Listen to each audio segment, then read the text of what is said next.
Welcome back to Man vs. Meeple, the show where we talk about everything board game related. Today we're going to be bringing you an upcoming game called Pompeii, Wrath of Vesuvius. It is a 2 to 5 player game that plays in about 30-45 minutes by Punch Entertainment.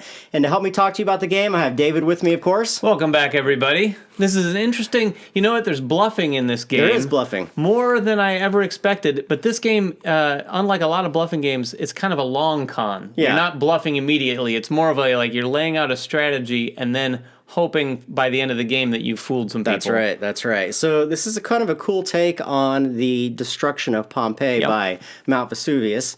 It takes place in 2 phases. So the beginning phase, you're actually putting scoring chips onto the board. Yeah, you're developing the different districts, right? Yeah, the different districts within Pompeii. And then once that is done, you will be revealing them, scoring points there, and then the second phase of the game happens. The fun part. Yeah, in which the lava comes flowing down and starts destroying those tokens in Pompeii, and then you're scoring a different set of victory points for those that are left at the end of the game. So in the game, it's got very few components to it. You have a game board that represents the 6 different districts in the game. You have lava tokens. The lava tokens are distributed depending upon the number of players. Right. And then there's also tokens. The tokens on the front sides, it's just a token with your icon, specific your player color. On the back side, there's numbers ranging from 2 to 5, and then there's some bluffing X's, chips. Yeah, the X's are where it gets gets to be fun for sure. Right, and the number that you use in this too is dependent upon the number of players. So you may have more X's or more number 2s or whatever. Yeah, so during the development phase, which is the first part, players in turn order are going to take one of their tokens and place it out on the board. Now, there are some rules for doing this. Sure. You have to start at the bottom. Right. And in any of those districts, you have to place in the 1, 2, or 3 spot first. Yeah. So people have to follow those rules for a while. Once those spots are filled in each district, you can move down to the lower level, and then you can move up to the next level of Pompeii only after you've built sort of the foundation in 2 of the spots below. Right. So there are 6 different districts, as David was alluding to. They're the numbers with these flags on them. Within each of these districts, there's 6 spots, is what you're alluding to. And each of these spots has a Roman numeral 1 through 6.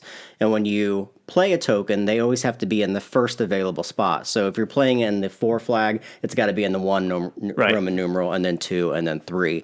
Once that is done, those 3 spots have been filled. Anything below it can be filled in any of those locations. Exactly. There's no rule there for that. And these things come into play later, obviously. Sure. As you're playing this for the first time, perhaps, you're going to be wondering, okay, why should I be placing these tokens here? Yeah. Well, if you look, there are spaces all over the board for where these lava tokens are going to go. Right. And those are going to burn tokens, of course. Right. That's where the take that comes into play. Right. So that's going to be one of the things you want to take into consideration. But you're placing these face down, so no one knows what numbers you're placing. No one knows whether it's a number or an important. X. Right. And those will also come into play in the first phase of scoring. So once you've placed all of the tokens and the board is nearly filled with everyone's player tokens, what happens? Yeah, then you go to the revealing stage. And back up real quick. When you fill these locations, 1 through 3 can be filled. And once you have a foundation, you can start building up. Right. I think you alluded to that. I just want to make sure people understand that. And then once these 2 foundations, the 1 through 3 on both spots are filled, then you can start going up to the peak.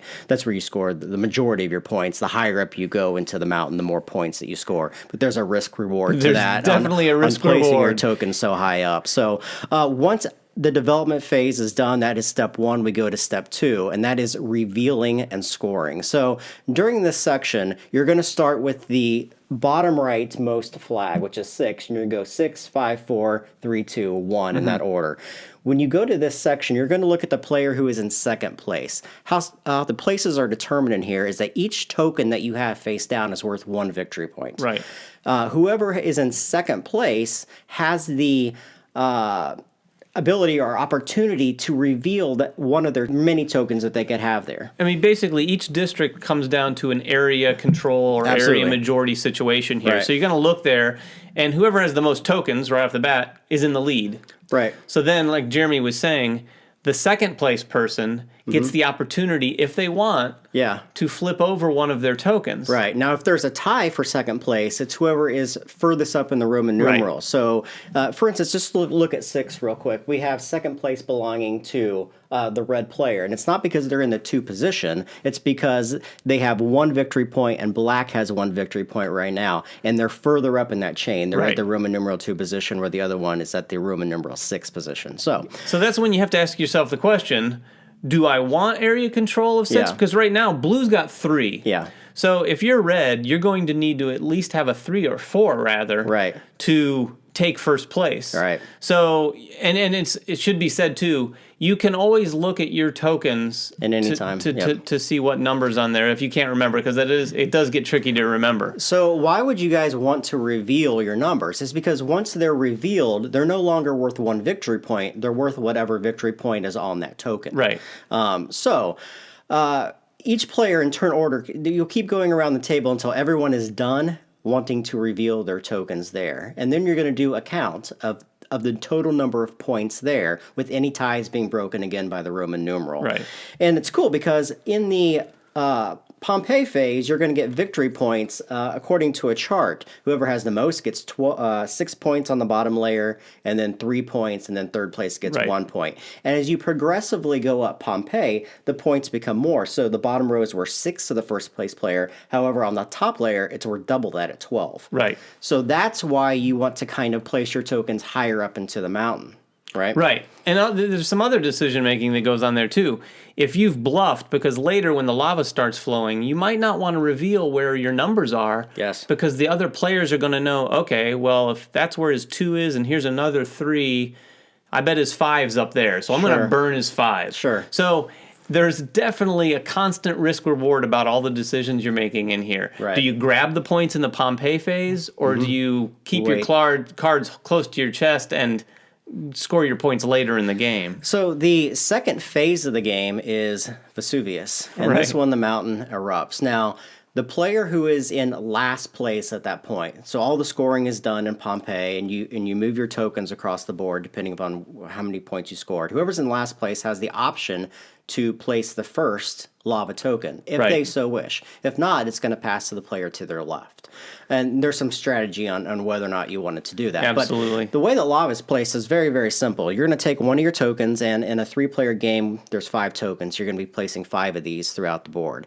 At any time, you can place anywhere where there's a red lava area. And that just denotes that, Vesuvius is spraying out to all sides. Right. Yeah. However, once it's been spread, players can start playing off of that down into the further locations. Now, why would you want to do that, David?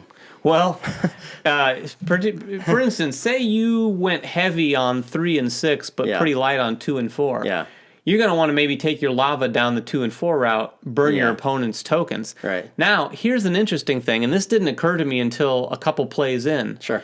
You could also play the strategy where you sacrifice some of your tokens by going heavy on one side, and you take the lava down that side, choosing to burn some of the low-value tokens and leave the higher-value ones. But by doing so, you eliminate the opportunity for your opponent to burn your high-value token. So how do tokens actually get burnt up? If you look at the graphic up here, whenever you place a lava token, it tells you these little dots, and it tells you what that lava piece will burn. So when you're burning something, you get to choose any of those tiles that are in that location. Right. And you take that tile physically off the board, you look at it so you know what number you've burnt of an opposing player, and you put it face down.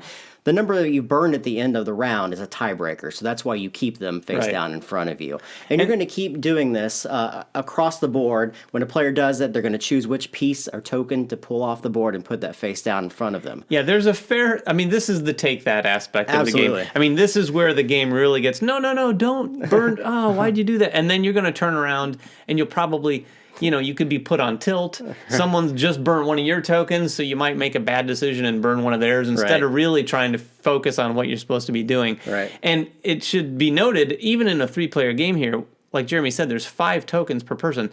That's 15 lava tokens out on this board. So 15 tokens will be taken off. The lava flows pretty well. So there's going to be a lot of things burnt on here. Right. Hopefully, you have your X's burnt off the table and some of your higher values laid on there. That's one of the fun things, too, is when you know that you have an X out there and someone purposely wastes one of their lava to burn it, and you know, thanks, enjoy that X. It's really fun. So once all the lava has spread down the mountain, you're going to score points. Everyone will then reveal all the tiles that were left on the board, and you're going to score according to a chart that was on the back of the Pompeii side.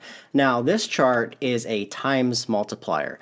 So you're going to add up all the points in your top of your mountain, whether it's a 5 and a 2 token up there that you could have left, and you're going to multiply that times 4 and get that many points. On the second, it's times 3, and on the bottom level, it's times 2. And that, again, that's an addition of all your points, and just multiply them. Yeah, it's really cool that they have distinctly different mechanisms for scoring points in both phases. It really adds another layer of decision making to your choices, for sure. This is a very, very interesting game. I am a huge fan of the Downfall of Pompeii, which is another game that has 2 phases. One phase you're going out and you're spreading your people across the board, and another phase where the lava starts to spread through.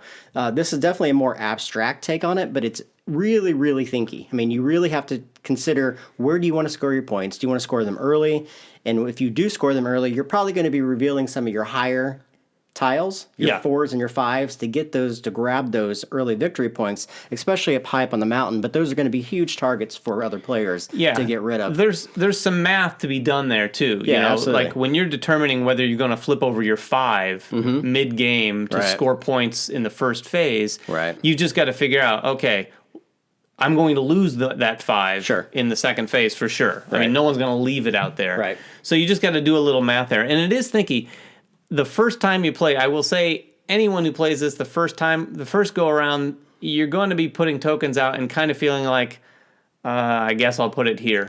But after one play, your gears will start to turn. And you'll really want to play this game too almost immediately after the first time, because this is one of those games where you're like, okay, I get it now, so can we play now that I know what I'm doing? Yeah, it really has that going for it. So guys, that is Pompeii Wrath of Vesuvius. Go check it out now. We believe it's on Kickstarter. Make sure you guys subscribe to our YouTube channel. Make comments below. Please always like us on Facebook, follow us on Twitter, and everything else that we do here at Man vs. Meeple, and check us out next time. Bye-bye. Season 1 of Man vs. Meeple is sponsored by TMG Games, publisher of great games like Yokohama, Guilds of London, and the soon-to-be-released Colosseum.